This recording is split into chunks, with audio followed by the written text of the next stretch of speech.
Hi there! Welcome to another segment of your local business showcase. This is our Schenectady local businesses to show you what they do in Schenectady County.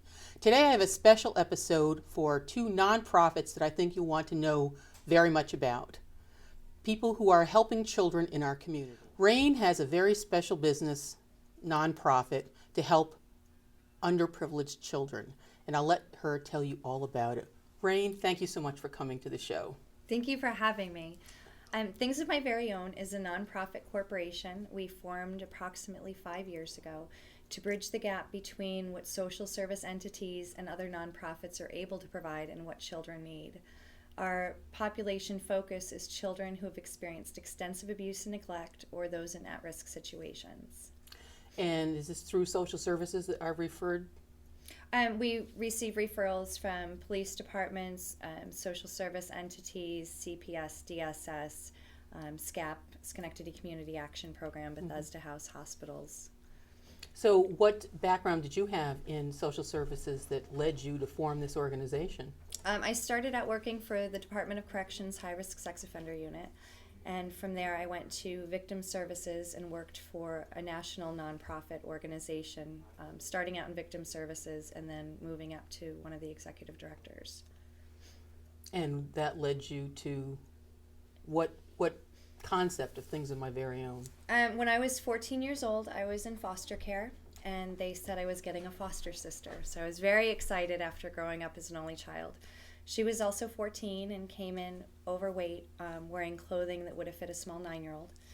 I saw her change for bed one night, and she had reddish purplish welts on her skin from where her clothing had literally injured her. Oh. So I made a silent promise that when I grew up I would do something to help children like her in the world.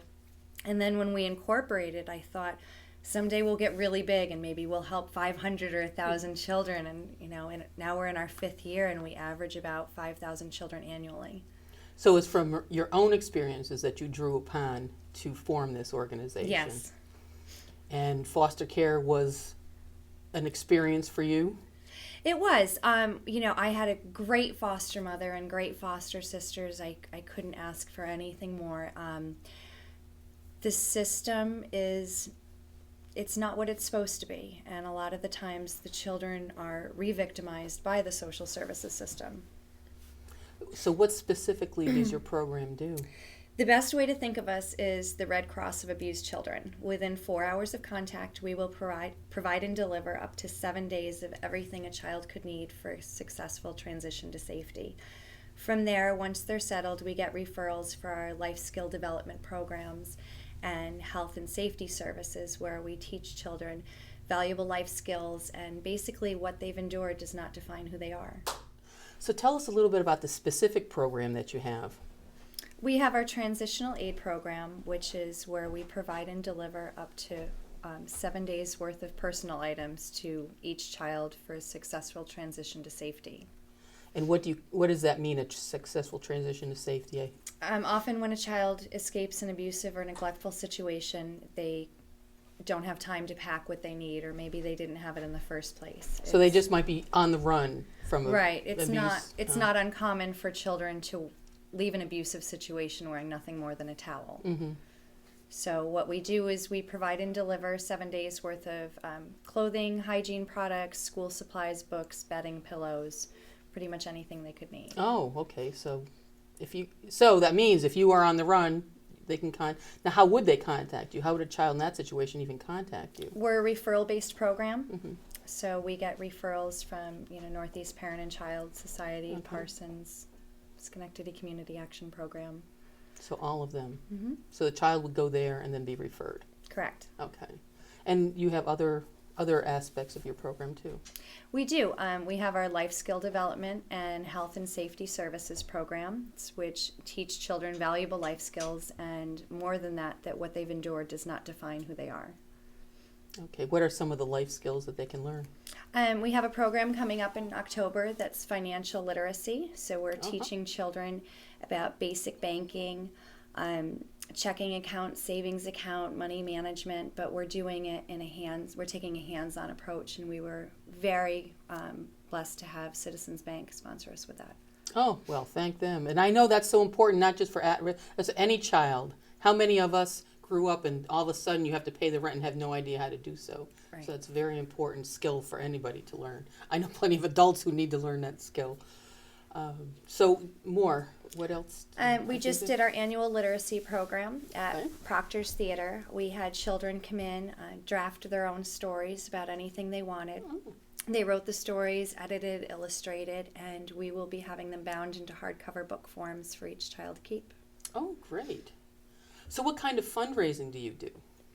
We are funded on grants and private donations. We have not had any major fundraisers. Our organization survives on individuals making $20 to $100 donations. Well, wouldn't it be nice if an individual made a $1,000 donation? That would be lovely. In this climate now, foundations and of course the government have dried up funding for nonprofits so much. Is there a particular source that you go to? We don't solicit for state or government funding. So Walmart has been and remains our largest funder. The Walmart Foundation's been very good to us. Some other places have been the Finish Line Youth Foundation. Good 360 has done amazing things with providing our bedding and pillows and everything else, and it's all brand new. Oh, excellent. I could use some new bedding and pillows. And so thank you, Walmart and First Line? Finish Line Youth Finish Line, Foundation. Finish Line. Now, how large of a staff do you have? We have a staff of approximately 500 volunteers annually. Currently, we are 100% volunteer run. And that includes you, That I believe. includes me. So you head all of this and as a volunteer. Yes, we had a funding cut in the beginning of last year, and so it was a choice between keeping my salary or ceasing to deliver aid. So I gave up my salary so that no child would suffer as a result of funding limitations. Well, it just goes to show you when people have a passion and they follow their passion, you've made a tremendous change in so many children's lives.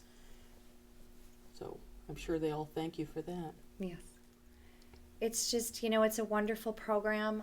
We do things much differently than other organizations. We're not about what looks good on paper. We are about what's best for the individuals themselves. Now, is it only children in foster care? No, I would say about 80% of our clients fall under the at-risk category, which means they've experienced a fire, a sudden eviction, suffering through poverty, or perhaps they've had a parent or guardian suffer abuse and they had to leave as a result. Oh, I see. So there's a whole, so really any child. They have to meet certain criteria to be in an emergency Yes. situation, but yes. I mean, as opposed to just foster children or anybody who's, when you said fire victims, I wouldn't even have thought about that. Yeah, children in emergency situations. In emergency situations. Last year we had a man that had become involved in a relationship with a woman, and she started using drugs and abandoned her 3 children with her new boyfriend. So the situation was we had this, wonderful individual that wanted to make sure these 3 children didn't go into foster care. And excuse me. So when he lost his apartment, there were no shelters available to him because all the shelters are for women and children or single women. So at that point, we were the only organization that would provide services to him. So those children were taken care of even though they didn't fit within the parameters of what's available. Mm-hmm. Because we of offered course, him. Sorry. Oh, No, I was going to say, and there's a situation. It's just because a man has children, so he's not eligible for any kind of aid. He would be eligible for several forms of aid and was through Department of Social Services, but a lot of people aren't aware of the programs that they offer. Our literacy program provides, our approximately 200 children per year service through our literacy program. Other programs include Adirondack Extreme and Spartan race programs. Adirondack Extreme is where we bring children up to Bolton Landing, and it's an extreme ropes course where they'll be 150 feet up in the air, learning to trust in themselves. There's a lot of great things that come from that, such as peer interaction. Spartan Race has been great to us by sponsoring children to go through their programs as well. So they learn team building and self-esteem. Team building, self-confidence, and how to develop a healthy self-concept with support. Spartan Race is a new obstacle racing company where children can do things such as climb over walls, go through mud pits. It's a good sensory activity for a lot of our special needs children. Oh, so you service special needs also? We do. Okay. Well, Rayn, we're very happy to have had you come on the show today. We think your organization is fantastic, and we're very grateful that you're doing this for children in our community. So tell everybody how they can reach you. www.tomvo.org.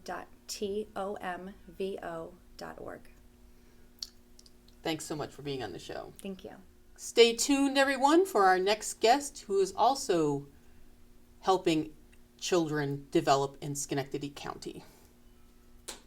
And welcome back to our next segment of the Local Business Showcase, Nonprofit Special Edition. My next guest is a local videographer who does commercial video in a certain topic.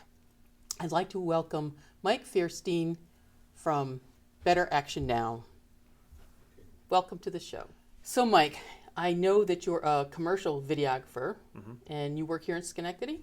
Schenectady, Troy, Albany, Schenectady, all over, yeah.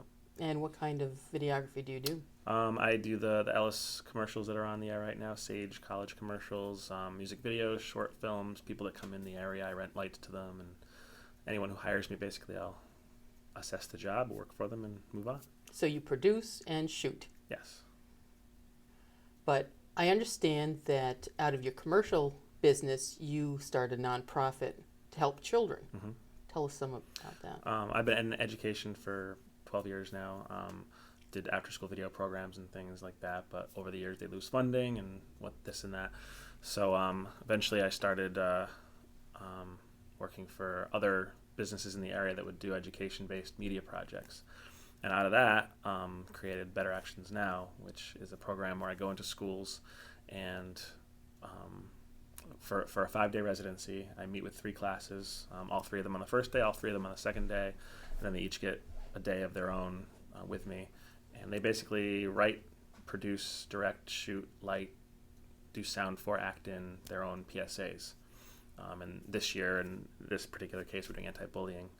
And for our audience, a PSA is? A public service announcement, which I teach the kids, is basically it will contain a story that you can relate to and then walk away with skills or techniques to overcome that story if it resembles your own. So they're learning both the video making skills and they're learning the life skills. And character education to go along with it, yep. Okay, and collaboration and teamwork and tech. So. A good combination. Yeah. So give us an example of something you've done recently. I was just in Washington State at schools out there. I did 6 schools. A typical day, a typical week. I show up on a Monday. I spend an hour and a half with each class. We talk about bullying. We talk about their experiences with bullying, their stories. I share mine. And then the second half of each meeting, I set up a model movie set in the back of the classroom and invite them all to do a role. So they're AD, script supervisor, set design, actor, light, boom. And after the day is done, they see what it's like to be on a movie set. So overnight, they pick the role that they're going to want to most try out when they have their chance. Day 2, I come in. Is there a particular role that most want to be in? It's funny. Most pick actor. And then the second most is probably either behind the scenes camera operator or like something with the camera. So it's either acting or, because those are the 2 main things on a movie set. But then after they've done their role, I have them raise their hands and say, what would you have tried knowing now your experience? What would be what you'd try? And most of them say they'd want to be AD, which is the person that yells action cut, bosses people around on set, or behind the scenes camera is the documentary camera. So the one that gets the video of the video is one they end up choosing after the experience is over. So nobody wants to produce. I'm the producer. I tell them that. I say, I'm the producer here. You know, I'm the final word. Me and the teacher. We are the buck stops here. But when I tell them the producer makes the most money of all, then they want to be that one. So. And in a nonprofit situation, that means the big zero as opposed to little zeros. It's more in real life the producer makes the most. Yes. Yeah, I tie it into their real life. Sometimes I have them try to name a job that they could possibly pick in their future that would never be able to work on a movie set, and I can usually tie it into a movie set. I want to be a farmer. Well, if you're a greensman, you bring in the props, the green, like that. And I accountant. Well, you're a film budgeter, So we tie careers in. We tie social skills, character building, as well as the anti-bullying component. So tell us a little bit more about the anti-bullying. They are very open. We're only with them for an hour and a half the first day. So I talk as much as I can about my experiences to let them know that I'm not afraid to share with them. And then I just listen, and I keep listening and hearing their opinions and their thoughts. And then eventually what that turns into is there was this one time when, I've had red faces, I've had tears, but they'll tell the story in front of their classmates and then feel so much better that they have after that. And that's only just 90 minutes. So do you find that some of these kids didn't realize they were bullying people? Yep. A lot of the times a person who's bullying, and that's what we say, we don't say bully. Mm-hmm. I don't let them use the word bully because it's a label. Mm-hmm. It's a person who bullies, and that's a behavior that we're talking about. So when they're done bullying, they go back to being the person again without that second Stigma. part. Yeah. In general, not even just our program, but in general in the world, a large number of kids, adults too, who engage in bullying don't realize that what they're doing is hurting someone's feelings or, being detrimental to someone else's growth. So they're very surprised sometimes to hear, well, I wasn't calling him stupid. I just said what he did was stupid. It's like, well, son, that's calling them stupid. That's being I bullyish. didn't even know. And that's actually a scene in our How to Unmake a Bully movie right there is I didn't know. And when we have a clip of these children making their movie. Yeah, 30-second clip of... that we're going to show right now. Sound in. Check. Slate it. Scene 4C, take 4. And action. Hey, and who's been sending you those texts? I was one of them, and it probably just made you feel bad. I know you're actually pretty smart. They're just trying to be mean. Let's go talk to them.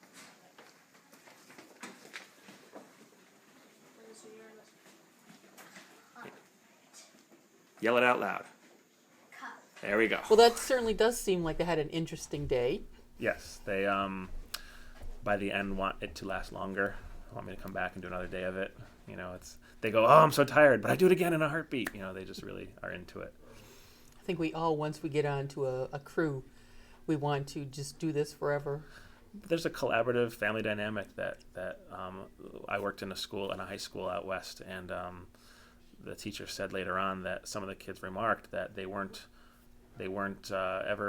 didn't really expect that working with their friends or their classmates would be so fun, or that they would be able to handle it. And after working with us for a day, they were like, wow, that was actually fun to collaborate and work as a team. Maybe I'll try it again and again, and a lot of them do. Now, how many schools have you gone into to do this? I was trying to count earlier because I knew you were going to ask that, and it always changes. Roughly. So Estimate. Just this year, just this school year, we did 9, and I'll be going into 1, 2, 3, 4, 5, 6, 7, 8 more before the end of the year is out, and then a school in Australia in July. In Australia. Yeah. So bullies are everywhere. People who bully are everywhere. See, he corrected me. I tell the kids to do that too. Well, tell me how you started this program, this nonprofit. A local entrepreneur, Nancy Tedeschi, who went to Shenectady, she was bullied as a kid as well. And it stunted her growth a little bit, her mental growth. Like, she was given a low IQ and held back from certain schools, and eventually overcame what she went through as a person who was being bullied, a victim, a target, if you want to say. And that eventually ran her own business, sold that, ran another business, sold that, and then she invented this product that was getting a lot of national attention, she made a lot of money off of, and wanted to give back. So she decided that she's going to send her profits along to bullying programs around the world. Oh. I hooked her up with one in Florida called Jalen's Challenge, run by a boy with Tourette's who started it in his own community. And through talking with her through that, I said, I have an idea for what I want to do. I told her about Better Actions Now, which wasn't called Better Actions Now then. It was just a program, and she and I came up with the name. So she said, all right, let's do that. And we established. We're working with the Don't Wait Project, which is our nonprofit arm. And then we are Better Actions Now with an arm into How to Unmake a Bully, the program I started in Scotia schools. And how does the school district have to contact you, or how do you get into the schools? Sometimes we send notices and say, hey, would you like to? Other times we've heard from word of mouth. Schools have called us and said, okay, when can you do it and how much? And I send them on to Lisa Bradshaw, who works with the Don't Wait Project and our program. And she talks to them about pricing and dates, and I go when it's squared away. So is it only private funding? No, we've had schools that have paid out of their own coffers. We've had schools that have paid through grants. We've had schools that have paid through BOCES locally, and just call up your local funding provider and see if we are covered, if we can get covered. Okay. And is there a website where they can reach you? They can check out betteractionsnow.com. They can also check out the Don't Wait Project. If they Google How to Unmake a Bully, our videos come up. We've made a few videos that have won quite a few awards and are being used around the world in classrooms as the only teaching tool that school will use for anti-bullying. Well, this sounds like just a fantastic program, and we thank you so much for coming on today and telling us all about it. Appreciate it. Thank you for joining us today, and check your local time for our next show.